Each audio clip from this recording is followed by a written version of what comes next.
Hola, hola, hola. En un ratito venimos con Junta Médica. Vamos a estar charlando mano a mano con Guillermo Andino, que tuvo COVID, que afortunadamente se recuperó. Va a estar contándonos toda su experiencia en un instante nada más.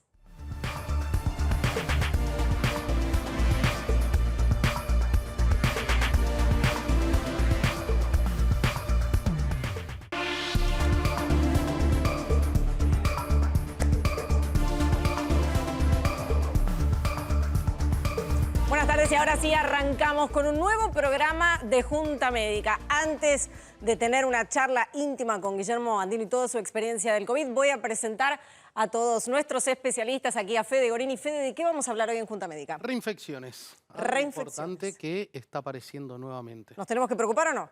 Y es para preocuparse. Bueno, Claudio Weisburg, Cefaleas, dolores de cabeza, como síntoma de COVID. como síntoma de COVID. Flor Salor, climaterio. Hola, sí, de menopausia, del tema de la concientización del cáncer de mama también, así que bueno, todo lo que nos interesa a nosotros. Volviste, también. Flor, muy bien, ¿eh? Un día, che, no vine. Y Adri Me Cormillot, vamos a estar charlando Escuche, sobre... Guillermo, porque vamos a hablar de cómo recuperar la inmunidad y recuperarte la fortaleza después de tener COVID. Bueno, ahora sí, nos vamos a meter de lleno. Me voy a sentar aquí en el living para recibirlo a él. Bueno, ¿Qué haces, muchas Guille? gracias por la invitación. No, gracias a vos por haber venido, por tener la deferencia de venir acá a Junta Médica a contar qué fue lo que te pasó. Pero a ver, ¿cómo arrancó todo, Guille? ¿Cómo arrancó? Empieza Sofi con síntomas. En realidad le dolía un poquito la cabeza, se sentía un poquito débil, tenía algún dolor corporal y decidió hisoparse. Fue a la clínica, a Las Lomas, allí en San Isidro, pensando que no iba a tener. Viste que los chicos tienen ese pensamiento. Sofi tiene 19. Tengo una hija que va a cumplir 20 años el 4 de noviembre. Nadie se quiero imagina decir. que vos tenés una hija. Claro, 20, 13 y 5. ¿no? Ramoncito. Y Ramoncito Sí. 5. Pero bueno, y se da esto de lo que estamos hablando todos hoy, que probablemente los más jóvenes son los asintomáticos que contagian a los más grandes. Y a veces los chicos también tienen algún pequeño síntoma y se prende la luz de alarma. Y a ella le dio positivo, efectivamente, hace 3 viernes, a la mañana, cuando yo me levanto ese mismo viernes y tenía alguna cosita, ¿viste? Cuando decís, uy, tengo en la garganta como un pinchacito. Una pequeña molestia. Claro, pero me pego una duchita y estoy bien. Y nada, 8:15 de la mañana, Sofi me dice, paso hoy positivo. Ahora, ahí, Wow. como papá, Sí. ¿qué te pasó por la cabeza? Y lo primero que uno quiere, cuando vos tenés hijos, yo siempre digo, si vos querés a mi mujer, a mis hijos, me querés a mí. ¿Por qué? Porque uno está dispuesto a poner el pecho a la bala que viene, a la situación que tenga una connotación negativa, y vos querés que todo lo que pase en la familia, si es algo malo y tiene que ver con la salud, que le pase a uno. Y me golpeó, me choqueó, pero a su vez empecé a pensar en positivo. Digo, bueno, con su edad, con su salud, con la conducta que tiene, lo va a pasar rápido. Pero al tener una conviviente cercana en casa, yo y toda la familia en realidad, estábamos obligados, ipso facto, a tener que hisoparnos. Bien.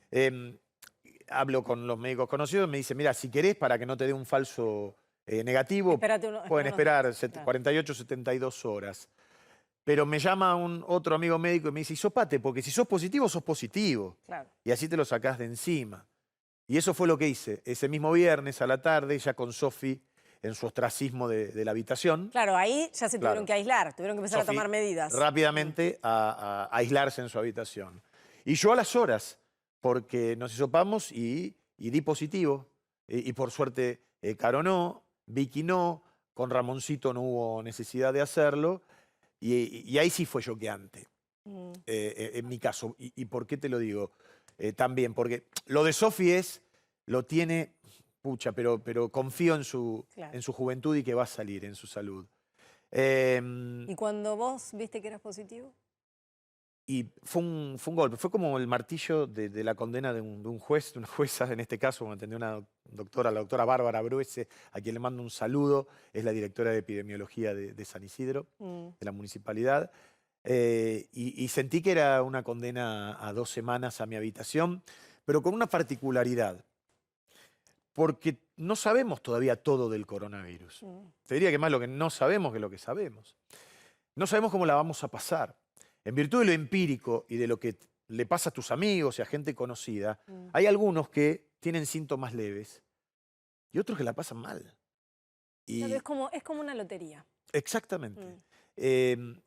Algunos te dicen que si tenés la sangre, como tengo yo, cero positivo, tenés menos posibilidad de contagiarte y si te contagiás la podés pasar mejor. Entonces me agarré de esa soga. ¿Por qué? Porque yo creía que no me iba a pasar, porque me cuidaba, ¿no? Claro. Y en realidad vos crees que te cuidás, pero puede haber alguna persona que no se está cuidando y Pero además, Guille, nosotros el estamos milagro muy no sé. expuestos porque Claro. trabajamos todos los días, estamos en contacto con mucha gente. Ahora, cuando te tuviste que aislar, ¿cómo fue eso de estar tanto tiempo solo? Porque más allá de que te podía haber tocado fuerte o leve, el tema de estar solo, de pasar la enfermedad en soledad es muy duro. Sí, me mataba. Yo vivo, a ver, yo siempre digo que mi paraíso en el mundo es mi casa. Y sí. El mejor momento del día para mí es cuando vuelvo, no cuando me voy, ¿entendés? Entonces, tener que separarme de mi mujer, y ahí volvemos a esta cosa tan rara que tiene la enfermedad, porque hasta la noche anterior te besás, te abrazás, charlás, y afortunadamente se dio negativo, yo había dado positivo. Qué loco, ¿no? También. Claro, pero con la cuenta regresiva hacia 3, 4 días de que se lo volvieran a hacer para ver si no era un falso negativo. Y después empezás a pensar ya más en el horizonte. Lo primero que me pasó fue perder el olfato y el gusto. Pero el oído trabaja mucho con lo que está pasando afuera, ¿no? Con Ramoncito que me dejaba Sí. el dibujo diario que yo le pedí, qué sé yo, con Caro que me tocaba la puerta, me decía, ¿estás bien? Sí, amor, estoy remando porque hubo un par de días que me dolió mucho la cabeza y que yo conté que empecé a rezar, ¿no? Porque yo digo que las dos confidentes son para mí Caro y la Virgen María. Y un día Caro me dice, vamos a merendar, te dejo la bandeja y le digo, no, me duele mucho la cabeza, tenía como fotofobia. Y cerré el cuarto y empecé a rezar. Y le pedí a la Virgen, por favor, que me quería dormir. Mira. Me quería dormir. Porque la verdad que me dolía mucho acá atrás. Y yo no sabía tampoco si eran los primeros síntomas de algo que podía venir peor. Ahora, Guille, Y me dormí 5 horas. tenías miedo, ¿no? Sí, tenía miedo. Porque hoy tengo 2 amigos que todavía están internados, uno del colegio, del grupo del colegio, de la secundaria, y otro de la facultad, que no salen de los 40 de fiebre y que están remando y uno de ellos está con oxígeno. Entonces yo digo, esto me podía haber pasado a mí porque somos coetáneos, tenemos la misma edad y somos tipos sanos y jugábamos hasta que vino el coronavirus 2 veces por semana al fútbol. Claro. Entonces yo decía, Claro, vos, igual a ellos. exacto, ¿por qué a mí no me podía pasar eso a mitad de camino? Alguien me había dicho, había que pasar el 6º, el 7º día. Digo, uy, ¿para qué tener información? Y me di cuenta de cómo uno se aliena con la información, pero que a su vez la información es fundamental para saber cómo pararnos frente a la enfermedad. Claro, ¿Se porque- entiende? Sí, Cuando porque estás de este lado, sobreinformados también. cuando sos Belén, Antonio, quien te habla, ustedes, los profesionales, estamos siendo, desde nuestro conocimiento, solidarios con aquel que tiene muchas dudas respecto de lo que pasa. Pero cuando estás del lado de la enfermedad y empezás a leer, cuando a mí me dio positivo, al otro día se murió un concejal de 41 años Claro. y tuvimos un récord de casos. Entonces, la pregunta que me hacía sin querer asustar a mi gente amada, a mi familia, era ¿cómo la voy a pasar yo? ¿Cómo la voy a pasar yo? Y a partir de allí empecé a hacerme un cronograma de actividades, porque si no te come la cabeza. Claro, ¿cómo vos estabas en la cama solo? ¿Qué hacías? ¿Mirabas tele? Trataba de no estar tanto en la cama, de caminar un poco, bajé mi guitarra. Lo primero que hice cuando me dio positivo fue bajar mi guitarra, Mira. que es lo único que tengo arriba, ¿viste? En un lugarcito donde toco, donde creo que soy Paul McCartney. Mi compañera era la guitarra. Y dije, bueno, voy a escribir de lo que me va pasando día a día. Que hiciste un diario. Sí, hice un diario. A la tarde voy a dedicarme a lo que está pasando en la Argentina y en el mundo. Y la noche me la guardé para escribir lo último de lo que me había pasado en la jornada, poniendo ahí mi esperanza en que siempre lo iba a hacer en casa. ¿Se entiende? Sí. Son como inyecciones de ánimo que yo me iba dando, más allá de la hinchada que estaba afuera, porque Sofi también nos pasó a la vez, ¿no? Con Sofi hablábamos a través del video, lo mismo que con Caro. Yo veía a Caro las historias Sí. y lo veía a Ramón, que estaban todo el tiempo, bueno, en actividades, extrañándote, el momento en que cuando se reencontraron. Sí. Me imagino que haber sido recontra emocionante. Sí, tal cual, porque Ramón me dejaba un dibujito por día y No. el último me lo dio y me abrazó. Entonces yo digo, bueno, qué sé yo. Dije, no quería llorar otra vez. No, pero no, tranqui. la verdad es que lo sentí así.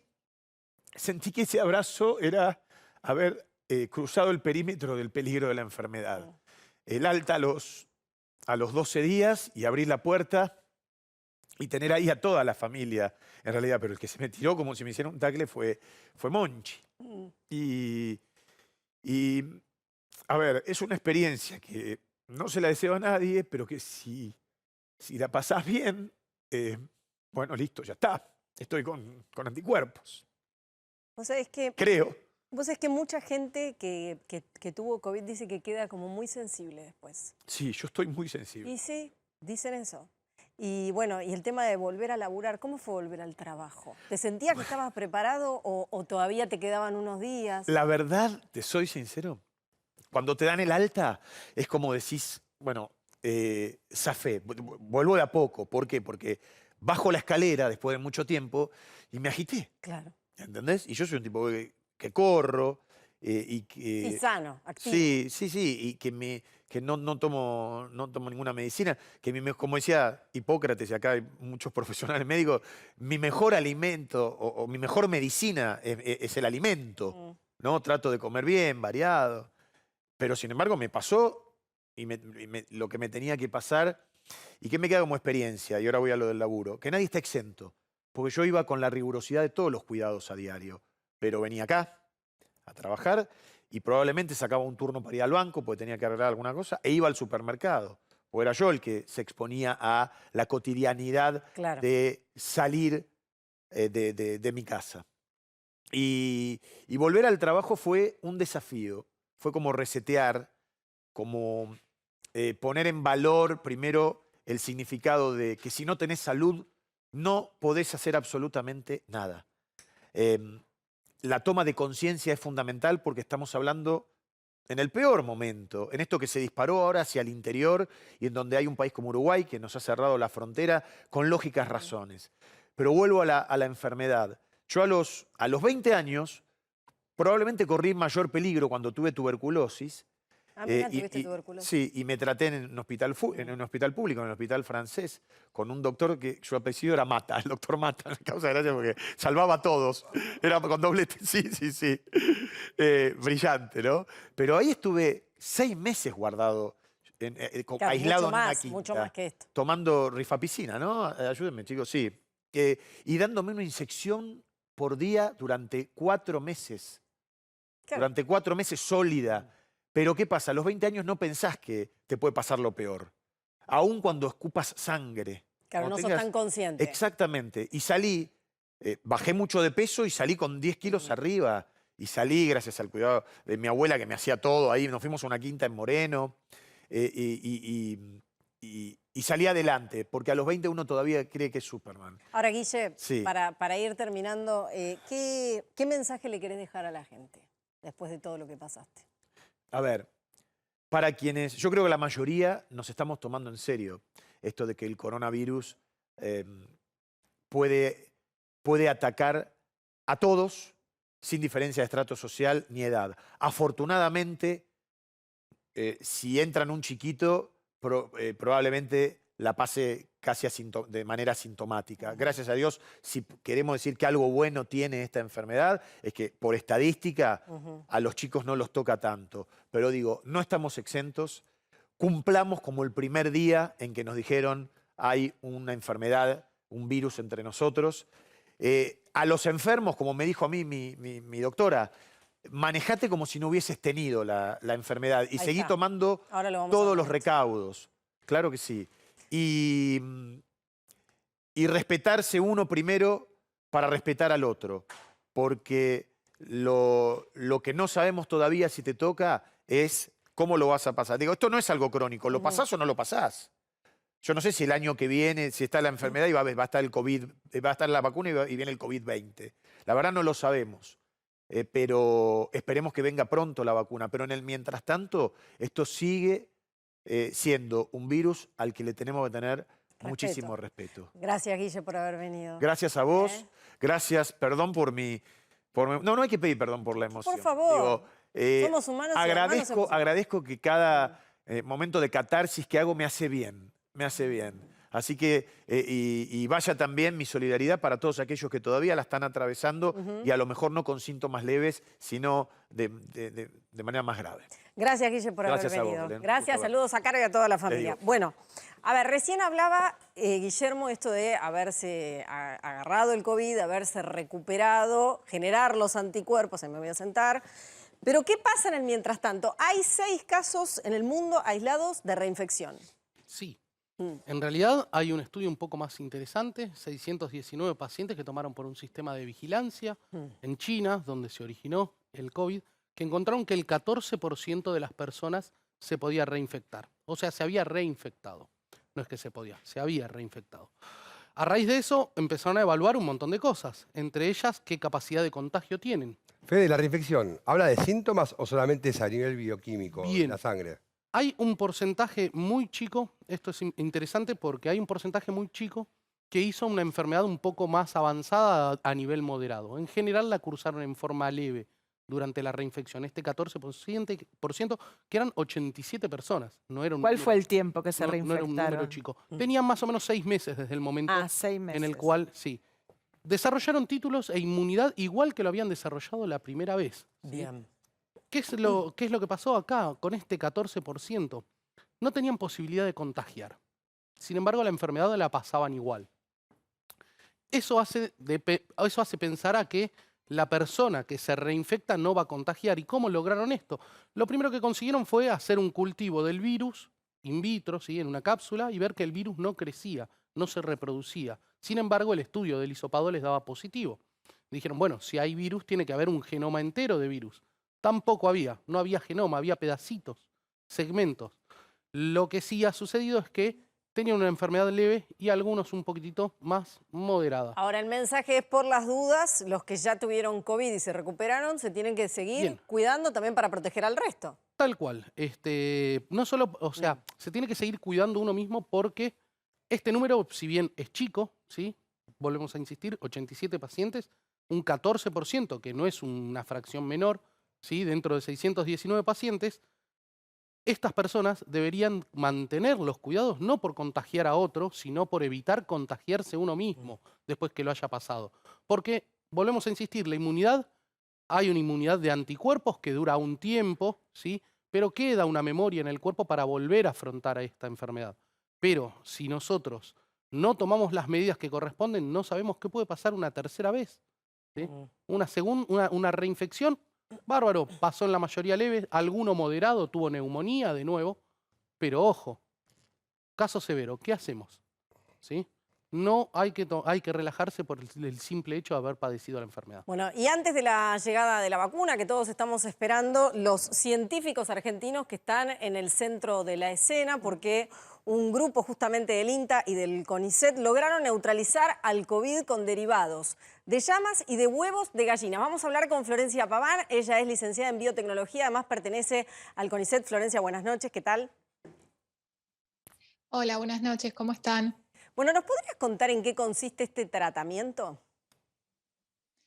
Bueno, cuando comenzó la cuarentena, empezamos junto con el INTA, yo trabajo en el laboratorio de la doctora Lorena Itatí Ibáñez y ambas pertenecemos al CONICET. Juntamos esfuerzos y experiencias de muchos años trabajando con estos nanoanticuerpos derivados de llama y con anticuerpos que se obtienen de la yema del huevo de las gallinas, para justamente, si bien son dos herramientas que tienen orígenes distintos, digamos, uno de la llama y otro del huevo de la gallina, la idea es contar con herramientas que nos sirvan como medicamentos para prevenir o tratar la infección que causa este nuevo coronavirus. A ver, Florencia, ¿esto sería como una especie o lo que ocurre con el suero equino hiperinmune, algo similar? Claro, el Ok. suero equino hiperinmune también, ¿no? Lo que busca es tratar de aliviar los síntomas o que una persona se cure en un plazo menor de tiempo. En este caso, a diferencia del suero Sí. equino hiperinmuno, se parece más a lo que son los anticuerpos IgY que se obtienen de la yema del huevo de la gallina, porque nosotros vamos a tener un conjunto de anticuerpos, algunos de ellos bloquean, o sea, son específicos contra el coronavirus y otros no.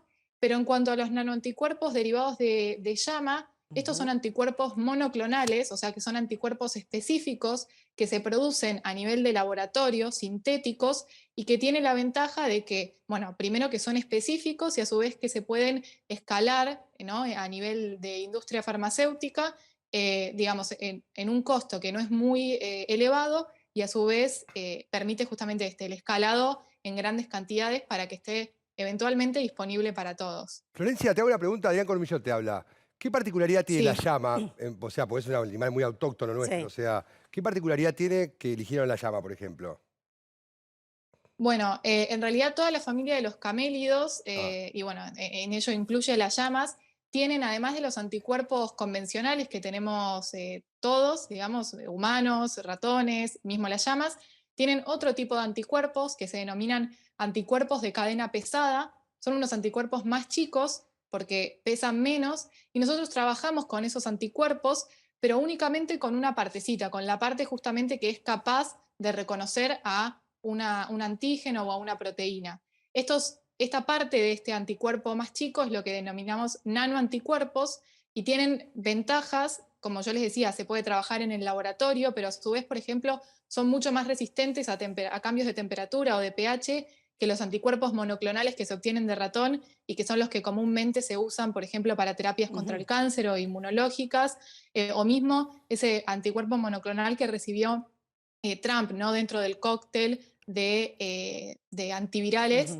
Y la ventaja que tienen estos es que se pueden aplicar por vías de administración diferentes a la endovenosa. Por ejemplo, en lo que nosotros apuntamos es aplicar estos nanoanticuerpos por vía inhalatoria. Entonces, como es una infección respiratoria, Sí. primero que llega mucho más rápido al lugar de la infección y a su vez, en cuanto a la parte preventiva, lo que estaríamos haciendo, digamos, es que los nanoanticuerpos recubran lo que es el epitelio respiratorio y formen como una especie de escudo, por así A ver, decirlo, Flor. ¿no? Para impedir. Sí. Sí. Sí, ahí me viene la pregunta que justo te iba a hacer. ¿En qué momento vos considerás ideal poner estos anticuerpos? Ideal. ¿En qué paciente? Bueno, en realidad esto es una muy buena, digamos, alternativa. Esto no reemplaza la vacuna. Todos sabemos que la vacuna es necesaria y es con lo que primero tenemos que contar, pero es un complemento a la vacuna, especialmente para personas, por ejemplo, inmunosuprimidas o todos aquellos que quizás no puedan aplicarse la vacuna, pero a su vez, a modo preventivo, para el personal de salud o aquellos que están en constante exposición con el virus, porque, por ejemplo, se podrían nebulizar. Todo esto hay que estudiarlo, ¿no? En lo que Claro. son, Claro. tanto en los modelos animales como en las fases clínicas. Y aparte, Pero, por ejemplo, se Sí. podrían nebulizar una vez al día o día por medio para que sirva como este método preventivo. Fede, vos querías hacer una pregunta. Sí, ¿qué tal, Florencia?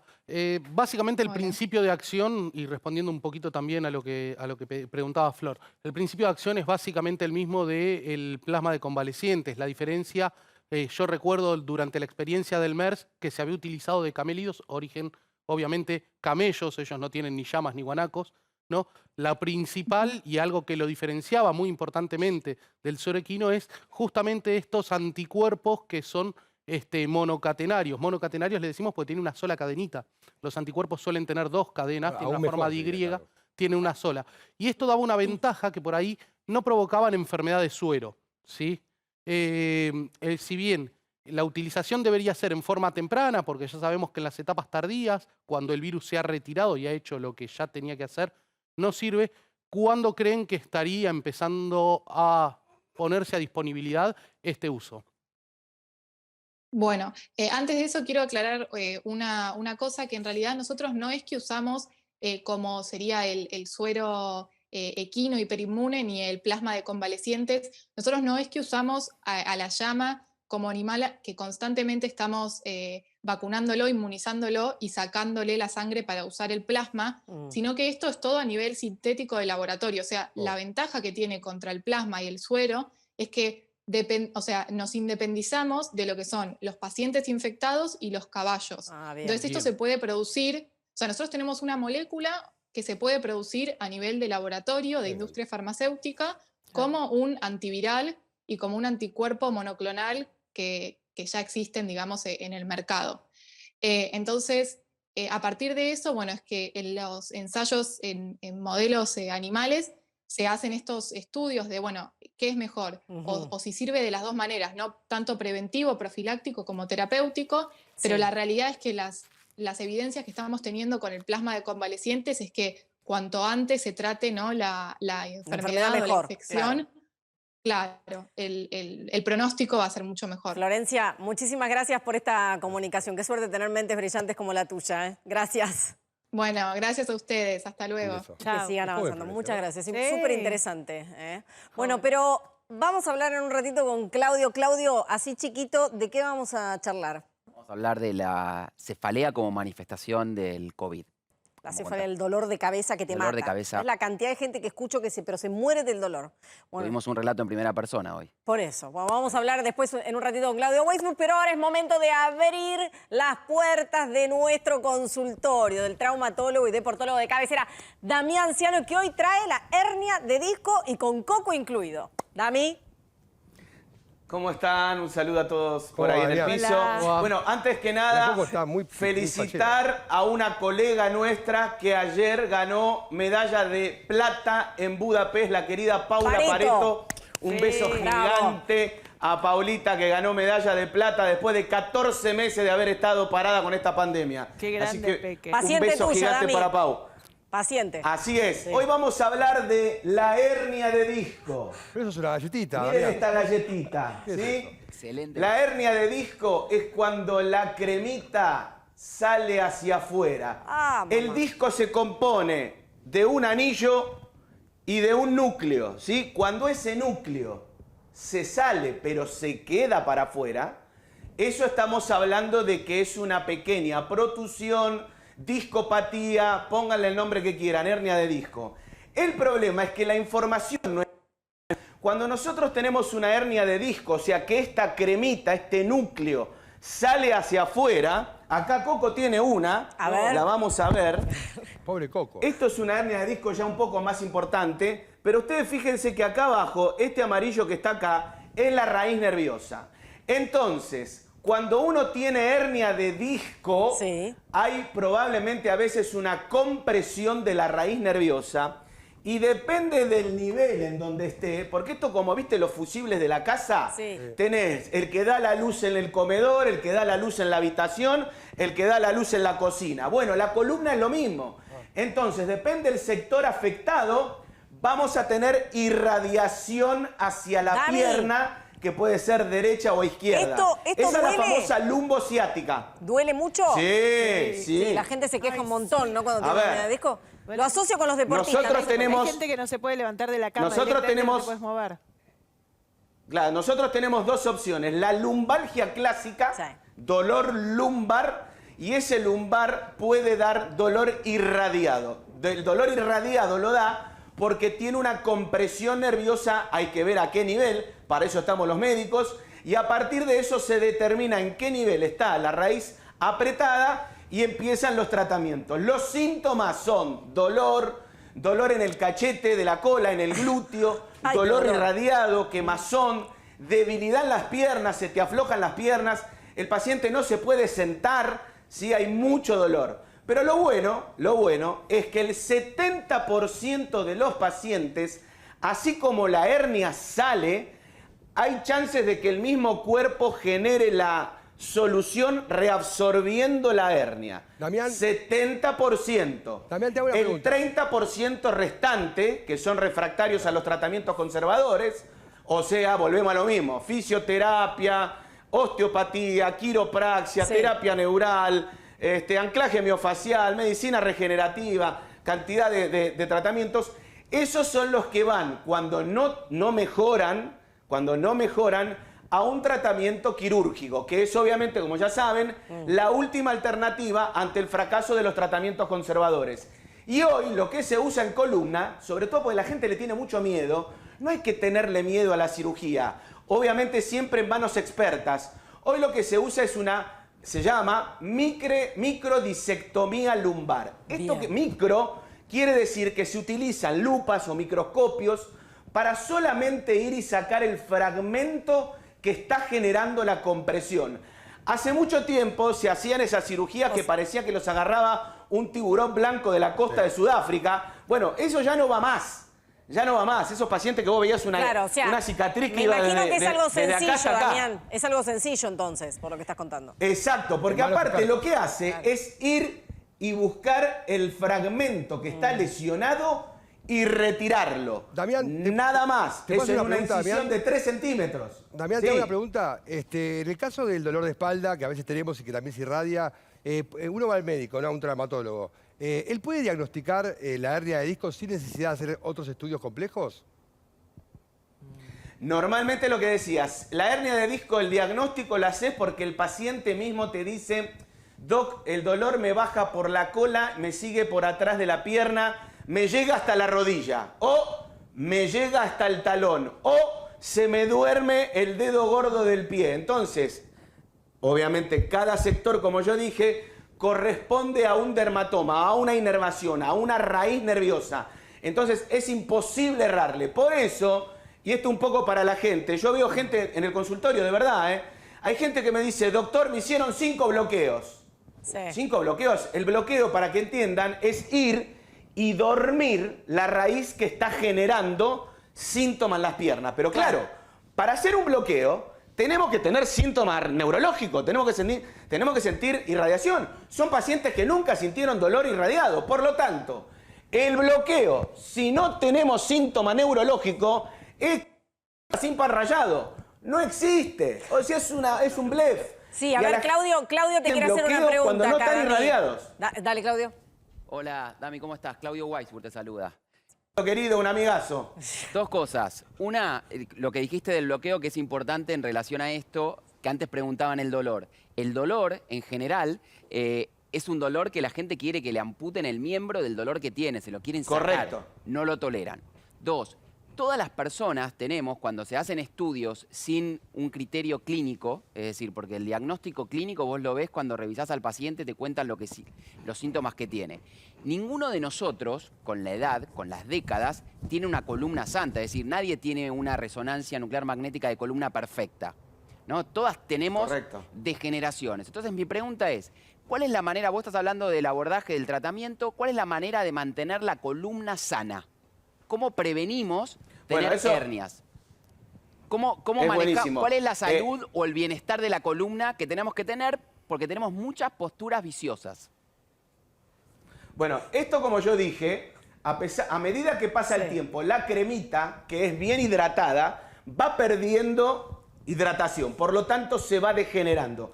¿Qué es lo que venimos hablando en todos los programas? Lo importante de la actividad física y de la movilidad. Porque el músculo, cuando pega, el músculo, cuando da cachetazos al hueso, a la columna, lo que genera es que la columna no se me duerma, no se me quede en stand-by. Mostrame a Coco justo dónde está ubicada la hernia de disco para ir cerrando.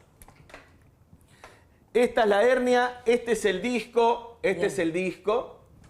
Estos son los discos, como verán, estos están hermosos. Esta es la hernia, bien marcada. Y fíjense que siempre por debajo pasa la raíz nerviosa.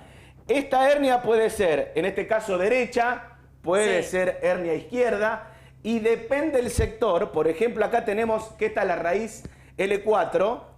Esto es L4, L5 y sacra primera. El paciente va a tener molestia de la rodilla hasta la rodilla, ese sector.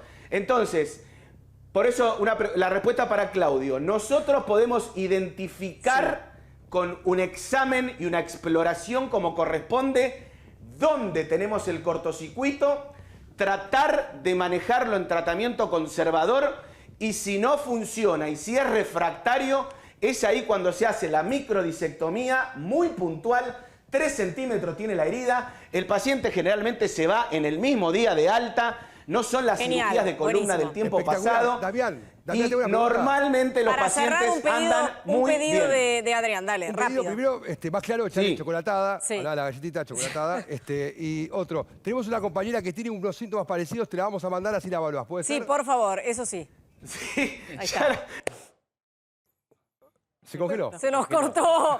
Dijo que sí, dijo Está, que digo, sí. sí. Ahí está. Ahí va, ¿no? Bueno, Ahí está. ahora nos vamos a hablar de los dolores de cabeza, porque la gente dice que cuando tiene COVID se le parte la cabeza. Y hay varios dolores de cabeza, pero arranquemos por la cefalea, Claudia. La cefalea es tal vez la consulta neurológica más frecuente en la clínica.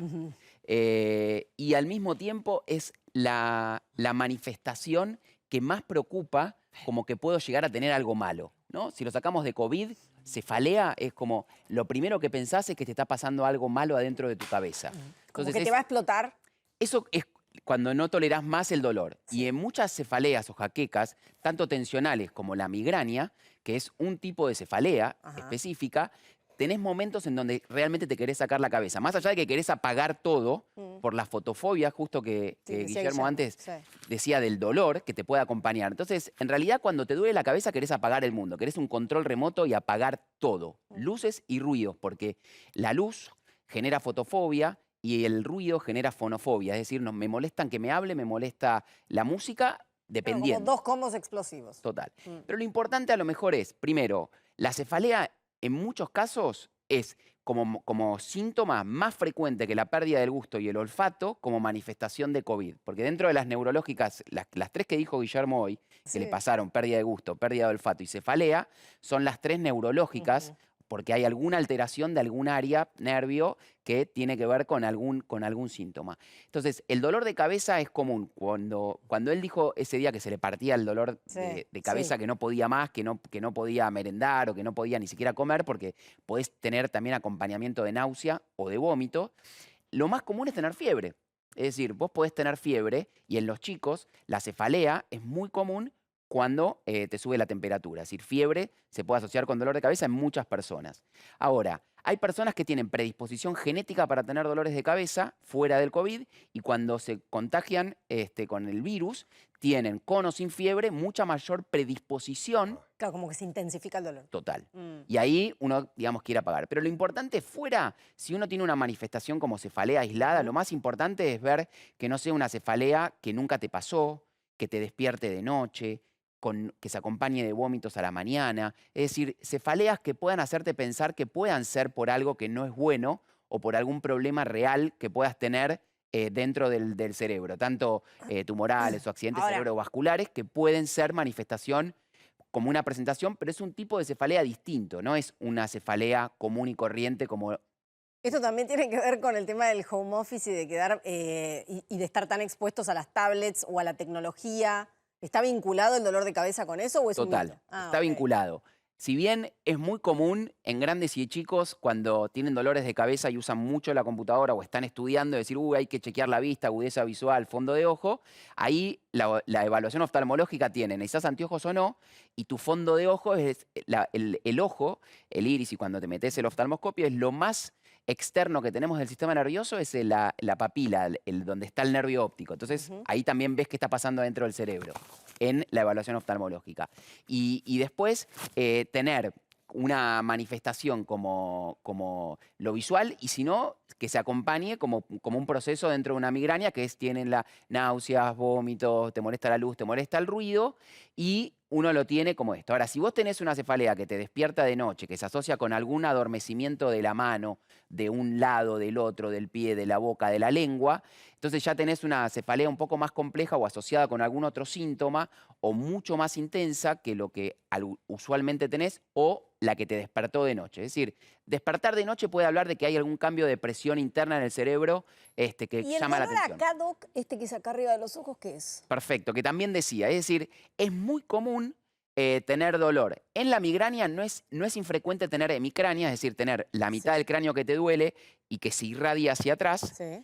a diferencia a lo mejor, es además la migraña con náusea, vómito, fotofobia, a diferencia de la tensional, que generalmente viene, que tiene que ver con lo Eso me está muscular. pasando a mí, me duele todo acá ¿Pero y por qué? acá. Es lo que yo le decía a Damián recién. La postura, es decir, primero, antes del COVID, antes Sí. de las pantallas, Sí. antes de lo virtual, la gente está con una postura donde Encorvado. tu cervical la estás rectificando de una manera que vas a tener problemas con algún disco cervical por la postura viciada que tenés. Entonces yo decía, hay temas que tienen que ver con cómo te parás, cómo llevas la mochila, cómo cargas peso, que también están involucradas en cómo forzás negativamente tu columna.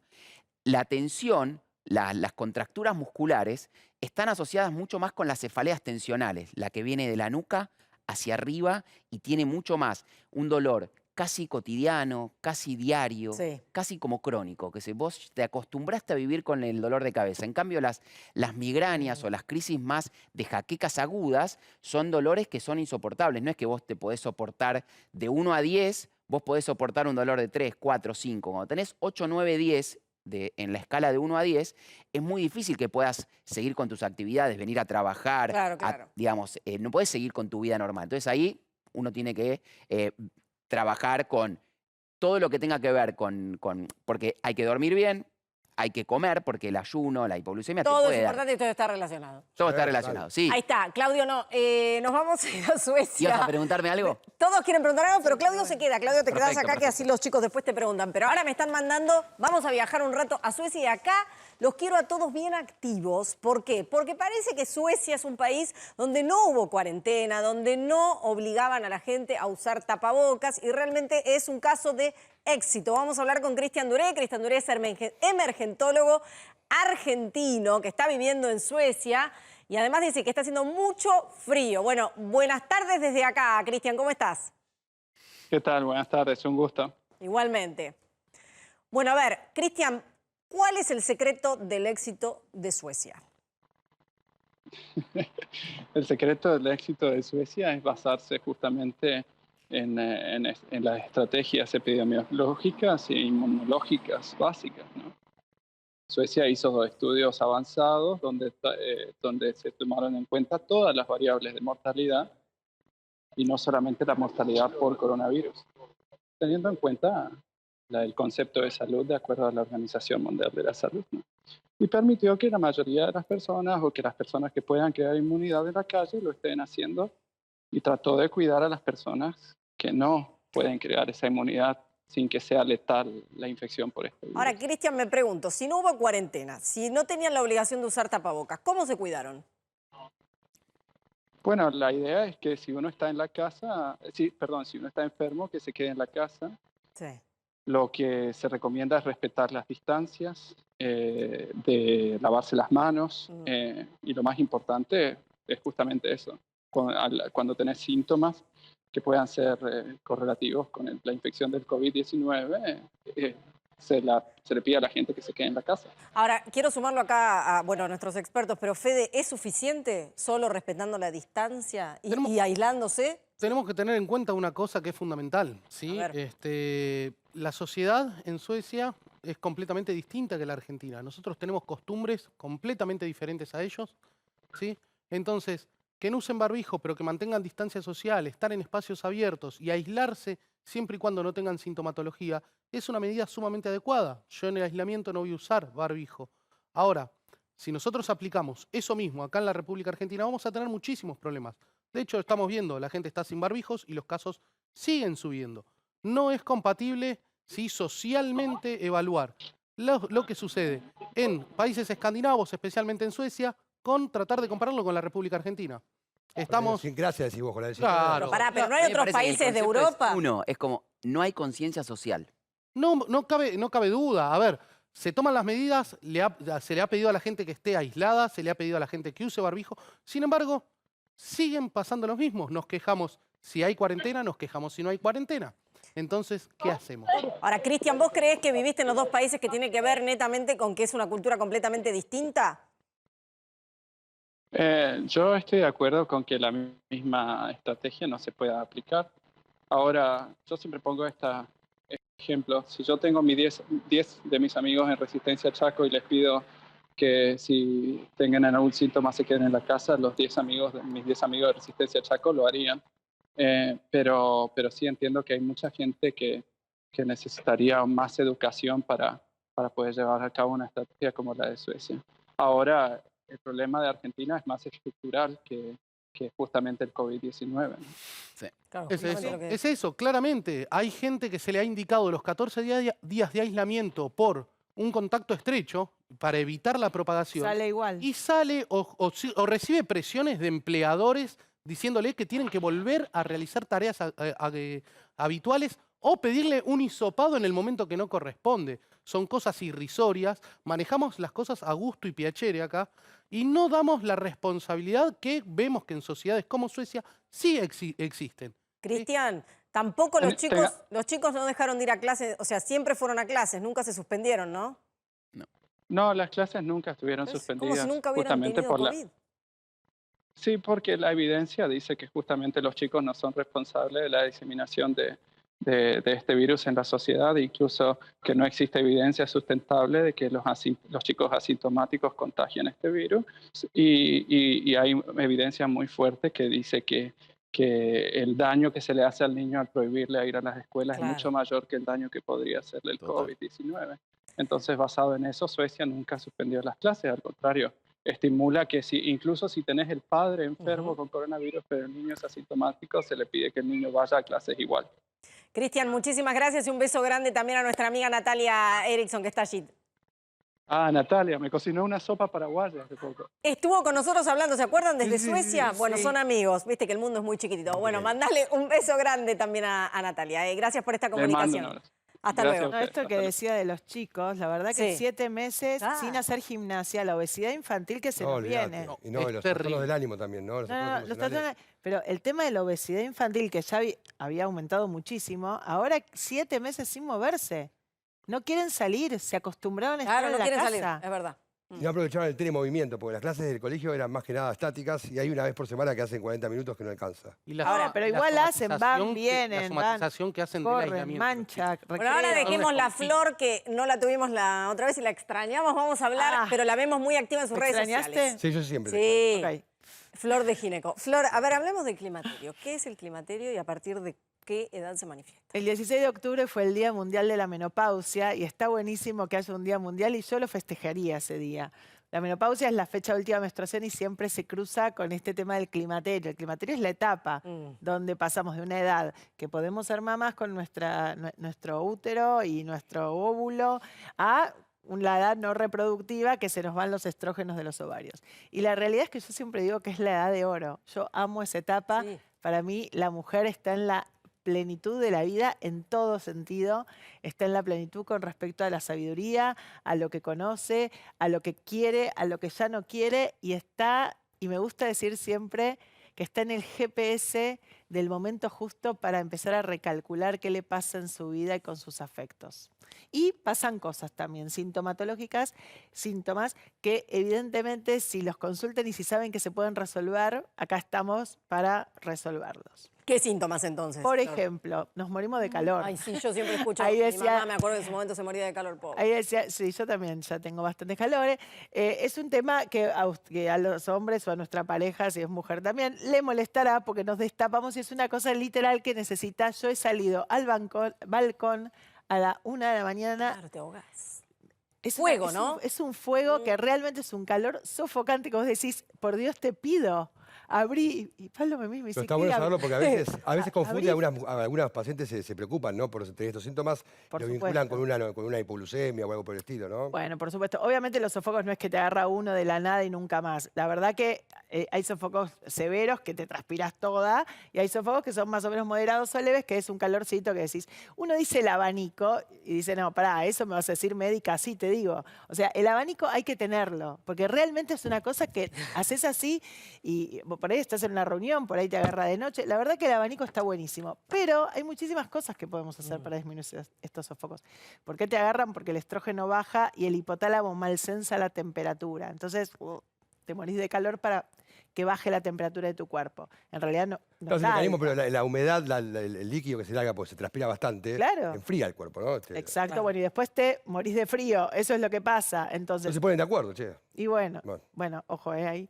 Bueno, entonces, Uy. un toque. Entonces, lo que pasa con eso es que es muy importante que sepan que todo lo que sea comida copiosa, el sobrepeso, el no hacer gimnasia, ¿sí? O me como los ravioles antes de ir a dormir, eso es terrible. Las grandes comilonas al sofoco y ponerte estresada. O sea, la típica, me puse nerviosa y me agarró. No comer demasiado para irse a dormir. No comer demasiado para irse a dormir, hacer actividad física.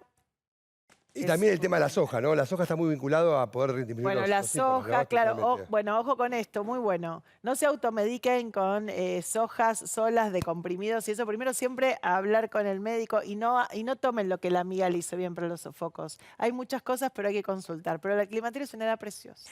Consulten la Flor si no, véanla en su Instagram. Bueno, a ver, arranquemos con la alimentación, pero una vez que nos recuperamos del COVID. Porque esto no se Exactamente, habla. que funciona muy bien para lo que sería lo infectológico, ¿no? Para prevenir enfermedades y para atravesar cuadros virales como el COVID o cualquier otro cuadro viral. Importante, más allá de las legumbres, cereales que siempre recomendamos, cereales preferiblemente con cáscara, en este caso vamos a repasar alimentos que no están tan tomados en cuenta, que pueden ser excelentes para mejorar tu condición inmunitaria. El morrón, ¿por qué? Porque tiene betacarotenos, la capsaicina y es antioxidante. La capsaicina, atención, en el morrón, ¿viste que hay un ají de, ¿qué es la mala palabra? Sí, de puta parió. Ese mismo, bueno, te salió, Sí. bien. Eso tiene mucha capsaicina, ese picante, ese picor, realmente tiene una función espectacular para la inmunidad y también a veces puede ser bueno hasta para disminuir las calorías del alimento. ¿No sabes qué dicen eso? Que es como para comer bien adelgazar. picante no engorda menos la comida, es verdad. Comer comida mexicana, dale. La próxima. Bien, tenemos otros alimentos que son particulares, no son tan tomados en cuenta, ¿no? Vitamina C también, betacarotenos y folatos. Importante, la espinaca, si está hecha al vapor, es espectacular porque mantiene sus cualidades. Si la cocinamos mucho y la hacemos un purecito, realmente pierde todas sus cualidades y perdemos las capacidades de también vitamina C, betacarotenos, tiene complejos vitamínicos y es antioxidante y espectacular para mejorar el tránsito intestinal. Y en ensaladas también está buena, ¿eh? Totalmente, por eso, cuanto más cruda, mejor. O sea, y en este caso también... esto me encanta. El ajo es espectacular y también, cuanto más crudo, mejor. En este caso es complicado a veces, pero bueno, tiene calcio, vitamina A y vitamina C y tiene un compuesto que también tiene que ver con los compuestos sulfurados, que son espectaculares para recuperar una parte de la inmunidad muy específica, que es la inmunidad, la de memoria, que siempre habla Fede, pero está buena porque también ayuda a la inmunidad y a recuperar la inmunidad perdida y además, en algunos casos, es anticonceptivo. Adri, El ajo. comerse uno pero sin morderlo todos los días. Hay gente que uno por día, dice. No, sirve masticado, ¿no? Además, sirve para bajar la presión y sirve también para mejorar la coagulación. Son mitos, dale. El té verde, flavonoides también son buenos, son antioxidantes. El té verde es particularmente especial, más allá del té oscuro, porque tiene este compuesto que, si se los digo, no me lo aprendí en verdad, pero es muy complicado para leer. El EGCD se está descubriendo que tiene una función particularmente especial para la inmunidad. También tiene compuestos que ayudan a recuperar de resfríos comunes y otro tipo de virosis. Bueno, y este lo sabemos todos. Eso sabemos todos. Todo lo que es cítrico, y además agregamos el kiwi, que también tiene mucha vitamina C, es pasar la inmunidad de gas a nafta.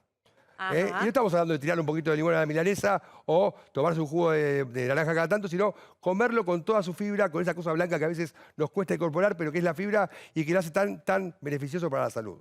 Hiciste el punto ahí. Sí, porque no sé si sigue porque estamos... No tenemos más apurados. placas porque se nos acaba el programa, pero Pero, quédate por acá favor, conmigo. Coman de todo y rico, por favor, pero saludable. Bien. Bueno, Gracias. muy bien, Adrián Cormillot, como siempre. Ahora sí, nos despedimos para reencontrarnos nosotros el próximo sábado. Muchas gracias, Claudio, por haber venido. Muchas gracias, Fede. Gracias, Flor. Buenísimo que estás de vuelta. Adri, como siempre, son los más. Bueno, y ustedes se quedan con Rodrigo Lucich y Los Escandalones y toda la gran programación de América. Hasta el sábado que viene.